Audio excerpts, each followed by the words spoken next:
Halo, kami dari kelompok 9 akan mempresentasikan mengenai Kode Etik Fisioterapi Indonesia, peran, fungsi, contoh, kasus, dan penyelesaiannya. Kami beranggotakan Saya Ryan Banu Akuya, NIM P27260211264. Nama saya Regiananta Barwatnaik dengan NIM P2722602125. saya Ria Vinola Azara dengan NIM P27260212266. Pengertian fisioterapi. Fisioterapi secara etimologi terbagi atas dua unsur, yaitu fisio yang berarti alam dan terapi yang berarti pengobatan. Menurut WCPT, fisioterapi adalah suatu ilmu atau kiat untuk melakukan suatu pengobatan dengan memanfaatkan khasiat alam seperti cahaya, air, listrik, latihan-latihan, dan manual. Dan fisioterapi menurut WCPT tahun 1995 dan tahun 1999 dapat diuraikan dan dijabarkan sebagai berikut. Yang pertama, fisioterapi profesi yang mandiri. Yang kedua, sejajar dengan profesi kesehatan lainnya. Yang ketiga, lingkup pelayanan dari individu sampai masyarakat menyangkut promotif, preventif, kuratif, dan rehabilitatif. Fisioterapi menurut Keputusan Menteri Kesehatan atau Kemenkes 1363 pasal 12 dapat dijabarkan sebagai berikut. A. Asesmen fisioterapi. Asesmen termasuk pemeriksaan pada perorangan atau kelompok nyata atau yang berpotensi untuk terjadi kelemahan, keterbatasan fungsi, ketidakmampuan atau kondisi kesehatan lainnya dengan cara pengambilan perjalanan penyakit atau history taking, screening, tes khusus pengukuran dan evaluasi dari hasil pemeriksaan melalui analisis dan sintesa dalam sebuah proses pertimbangan klinis. B. Diagnosa fisioterapi.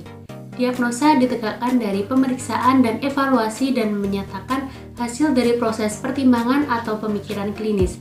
Dapat berupa pernyataan keadaan disfungsi gerak, dapat meliputi atau mencakup kategori kelemahan, limitasi fungsi, kemampuan atau ketidakmampuan, dan sindrom.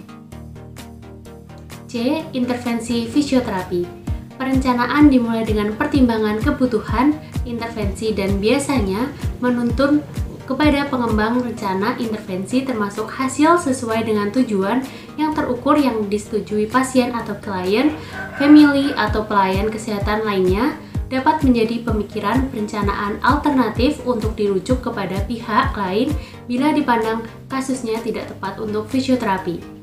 Intervensi ini diimplementasikan dan dimodifikasikan untuk mencapai tujuan yang disepakati dan dapat termasuk penanganan secara manual, peningkatan gerakan, peralatan fisis, peralatan elektroterapeutik, dan peralatan mekanis.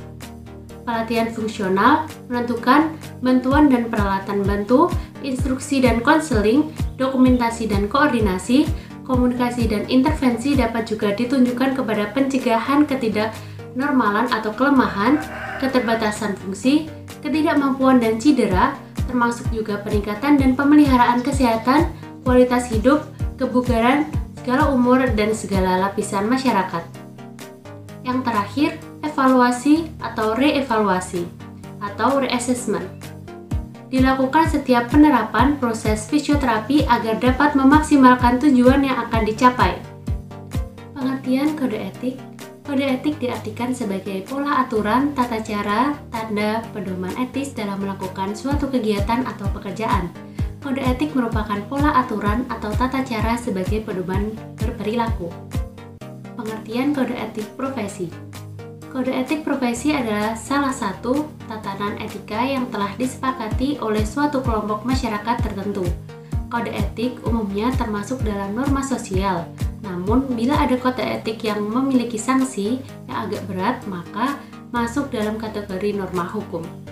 Pengertian Kode Etik Fisioterapi Indonesia. Kode etik profesi fisioterapi disusun untuk memberikan standar umum kepada semua anggota profesi fisioterapi. Kode etik profesi dapat ditinjau kembali sesuai dengan kondisi dan tuntutan keadaan. Bertujuan untuk memelihara martabat dan integritas profesi fisioterapi. Keputusan IV nomor 100/8/2001 tentang Kode Etik Fisioterapi Indonesia. Demikian juga sikap dan perilaku profesional, maka fisioterapi dalam memberikan pelayanannya hendaknya yang pertama menghargai hak dan martabat individu. Yang kedua, Tidak bersikap diskriminasi dalam memberikan pelayanan kepada siapapun yang membutuhkannya. Dan yang ketiga, memberikan pelayanan profesional yang jujur, berkompeten, dan bertanggung jawab. Fungsi kode etik. Pada dasarnya, kode etik memiliki fungsi ganda, yaitu sebagai perlindungan dan pengembangan bagi profesi.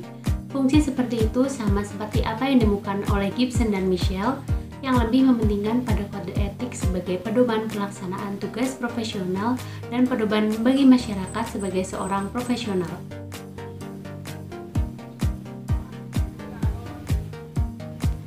Lichtenberger mengumumkan 3 fungsi kode etik, yaitu melindungi suatu profesi dari campur tangan pemerintah, yang kedua, mencegah terjadinya suatu pertentangan internal dalam suatu profesi, dan yang ketiga, melindungi para praktisi dari kesalahan praktik suatu profesi.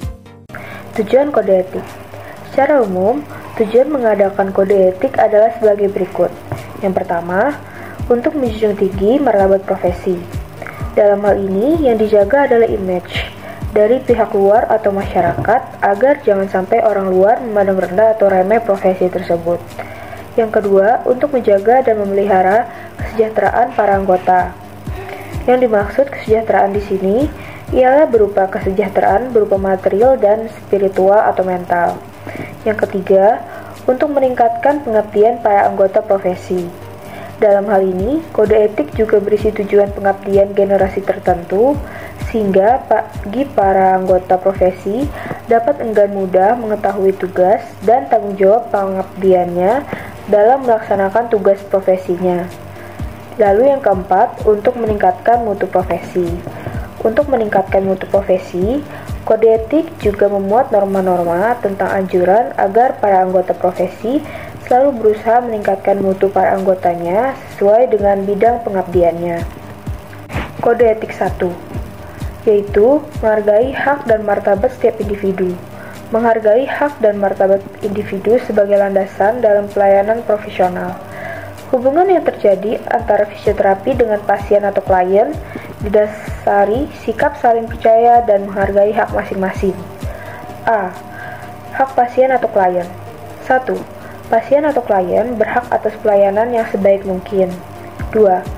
Pasien atau klien berhak atas perlindungan terhadap pelayanan yang tidak sesuai dan hanya menerima pelayanan yang bermanfaat. B. Hak-hak fisioterapi. 1. Fisioterapi berhak atas kemandirian profesi dan otonomi. Yang kedua, fisioterapi berhak atas rasa bebas dari ancaman terhadap kehormatan, reputasi, dan kompetensi serta hak untuk mendapatkan pelindungan dan kesempatan untuk membela diri terhadap gugatan sesuai keadilan. C. Hak-hak profesi organisasi Ikatan Fisioterapi Indonesia atau IFI. 1. Ikatan Fisioterapi Indonesia berhak atas loyalitas anggota dan memberikan perlindungan dari pelecehan akibat pelayanan yang inkompeten, ilegal, dan bertentangan dengan kode etik profesi. Yang kedua, Ikatan Fisioterapi Indonesia berhak atas nama baik dan menolak pelecehan dari siapapun. Yang ketiga, Ikatan Fisioterapi Indonesia berhak atas pengajaran fisioterapi yang berkualitas, kompeten, dan berpengalaman di bidangnya. Dan yang keempat, Ikatan Fisioterapi Indonesia berhak atas praktek fisioterapi yang profesional dan menolak diajarkan secara semena-mena kepada individu atau kelompok lain. Kode etik 2, yaitu membantu siapa saja yang membutuhkan pelayanan profesionalnya tanpa diskriminasi terdiri atas 1. Fisioterapi mempunyai kewajiban moral untuk memberikan pelayanan kepada yang membutuhkan tanpa membedakan umur, jenis kelamin, suku atau ras, kondisi, agama atau kepercayaan, politik, dan status ekonomi. Dalam keadaan di luar karena alasan apapun, maka fisioterapis akan merujuk kepada tenaga atau profesi lain yang memadai. 2. Fisioterapi harus selalu mempertimbangkan konsekuensi dari keputusan yang dipilih bagi individu dan masyarakat.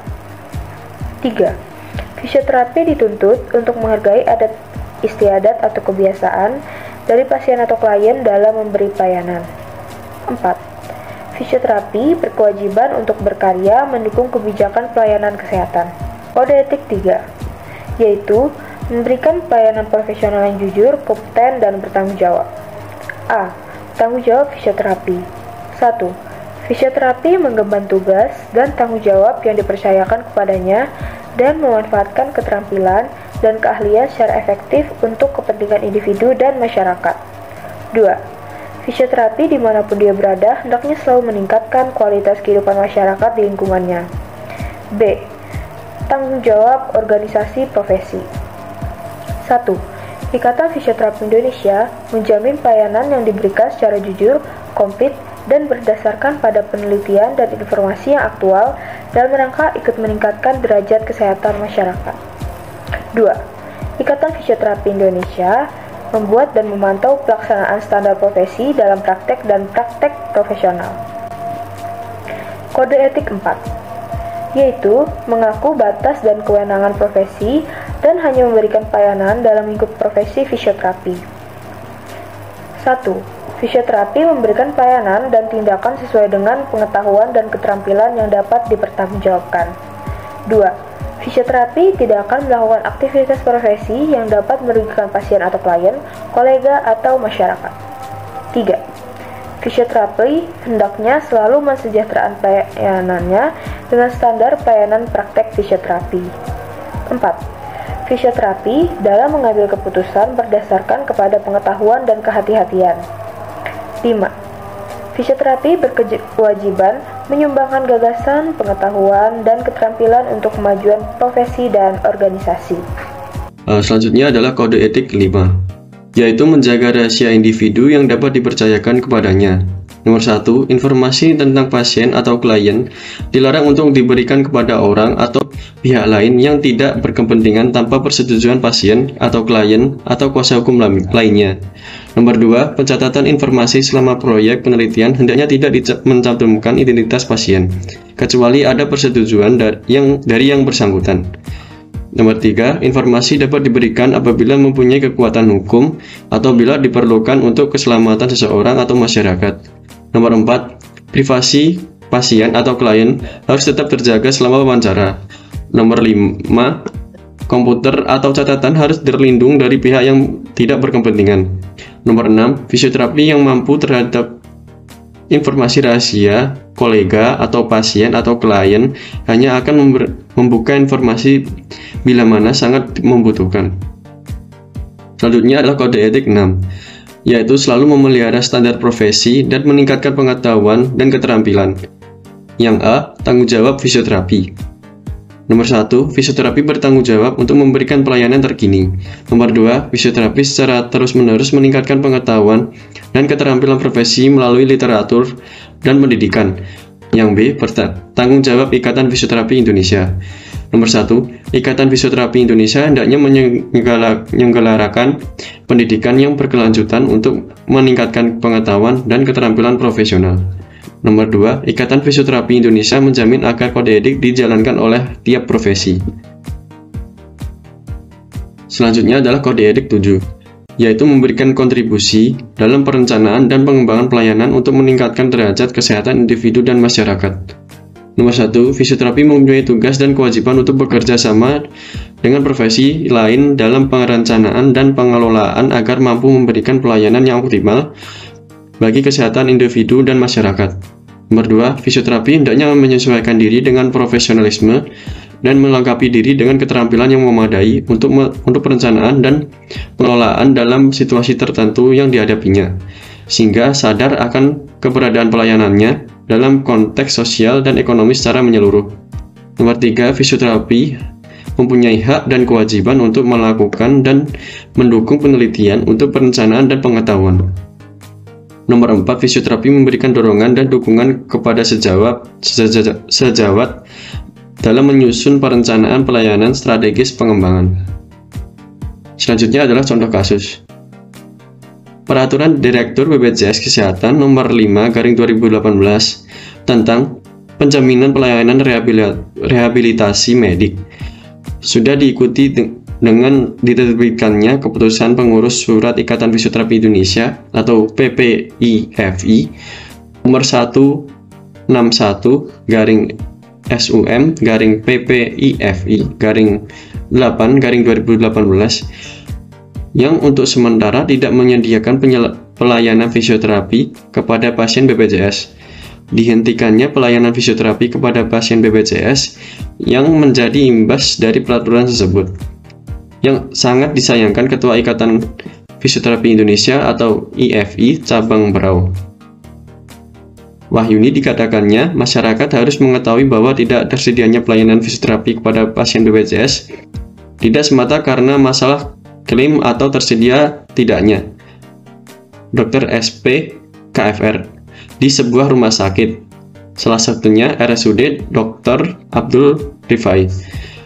Tetapi aturan BPJS yang terbaru tidak mengkomodir standar pelayanan fisioterapi sebagaimana tertuang dalam Peraturan Menteri Kesehatan atau PMK nomor 80/2018 dan PMK nomor 69/2015. Katanya kepada Berau Pos kemarin tanggal 21 bulan 7, sehingga jika pihaknya mengerjakan hal yang berada di luar kewenangan klinis tersebut sama dengan melanggar kode etik profesi dan bisa berakibat tidak adanya perlindungan hukum terhadap fisioterapis yang memberikan pelayanan. Menurutnya, hal itu jelas pelanggaran kode etik dan kompetensi profesi dan tentunya masyarakat peserta BPJS yang akan dirugikan. Jangan sampai hal itu akan membuat masyarakat semakin bingung bahwa pelayanan fisioterapi yang bisa dilakukan oleh siapa aja, katanya. Kemudian penyelesaian kasus. Berdasarkan kebijakan pemerintah dan juga Badan Hukum Penyelenggaraan Jaminan Sosial BPJS, bukan fisioterapis yang tidak dapat melayani pasien yang membutuhkan pelayanan fisioterapi. Fisioterapi tetap akan memberikan pelayanan fisioterapi bagi pasien, tetapi jika menggunakan BPJS tidak dapat diproses, yang artinya layanan fisioterapi dapat melakukan secara terpisah dari layanan pengobatan BPJS atau melakukan fisioterapi di klinik fisioterapi mandiri. Ini juga tidak mempengaruhi akan pelayanan yang diberikan oleh fisioterapis. Fisioterapis tetap akan memberikan pelayanan terbaik sesuai dengan kode etik dan standar profesi yang berlaku.